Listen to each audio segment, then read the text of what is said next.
Hello বন্ধুরা, আজ আমি সম্পূর্ণ নিরামিষ একটা রেসিপি লাউ শাকের ঝোল বড়ি দিয়ে করে দেখাচ্ছি। আমি লাউ শাক নিয়েছি, দুটো লাউ শাকের ডগা আমি পুরো কেটে নিয়েছি, আর সবজি নিয়েছি কিছু লম্বা লম্বা করে কেটে নিয়েছি।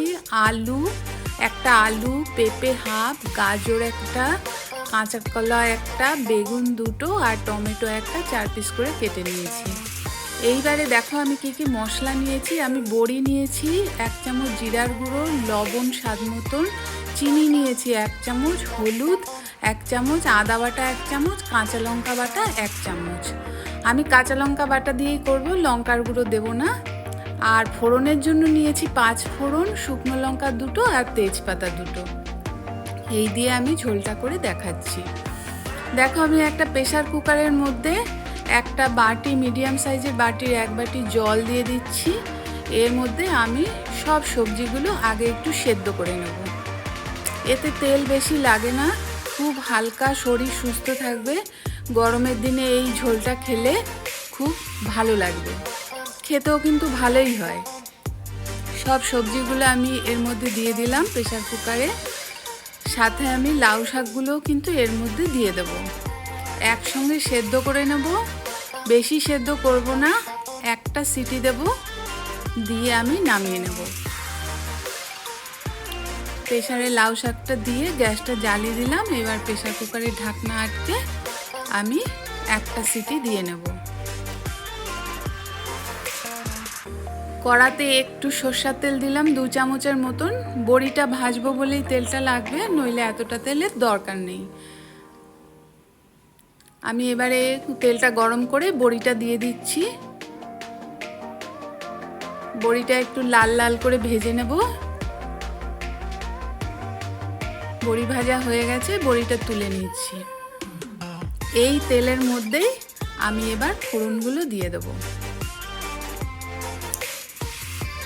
5 ফোড়ন, শুকনো লঙ্কা আর তেজপাতা দিয়ে দিচ্ছি। ফোড়নটা একটু ভেজে নিয়ে এবারে আমি আদা বাটাটা দিয়ে দিলাম।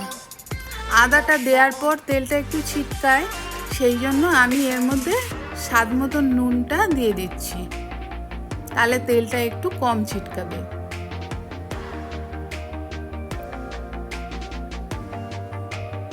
এবার কাঁচা লঙ্কা বাটাটাও দিয়ে দিলাম। একটু নাড়িয়ে নিয়ে হলুদ দেব 1 চামচ। এবারে জিরার গুঁড়ো 1 চামচ দিয়ে দিচ্ছি। আমি কিন্তু শুকনো লঙ্কা ব্যবহার করছি না, আমি এই কাঁচা লঙ্কাটা দিয়ে আমি ঝোলটা করব। চিনিটাও অ্যাড করে দিলাম, 1 চামচ চিনি দিলাম। চিনিটা দিলে টেস্টটা একটু ভালো হবে, যেহেতু নিরামিষ। একটু জল দিলাম, তেলটা খুব কম বলে জলটা দিলাম মশলাটা একটু কষানোর জন্য। মশলাটা কষানো হয়ে গেছে, এবারে আমি সেদ্ধ সবজিগুলো সব এর মধ্যে ঢেলে দেবো। সবজিগুলো সেদ্ধ করাই আছে, সেই জন্য বেশিক্ষণ টাইম লাগবে না, 2 থেকে 3 মিনিটের মতন আমি গ্যাসটা বাড়িয়ে দিয়ে ঝোলটাকে ফুটিয়ে নেব।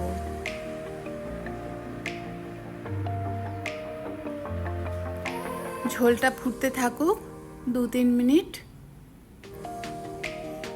দেখো একদম হালকা পাতলা ঝোল, কিন্তু এটা খেলে হজমও তাড়াতাড়ি হবে, শরীর সুস্থ থাকবে। এবারে আমি ভাজা বড়িগুলো ঝোলটার মধ্যে দিয়ে দিলাম। আমি 2 থেকে 3 মিনিট ফুটিয়ে নিলাম, একদম রেডি হয়ে গেল লাউ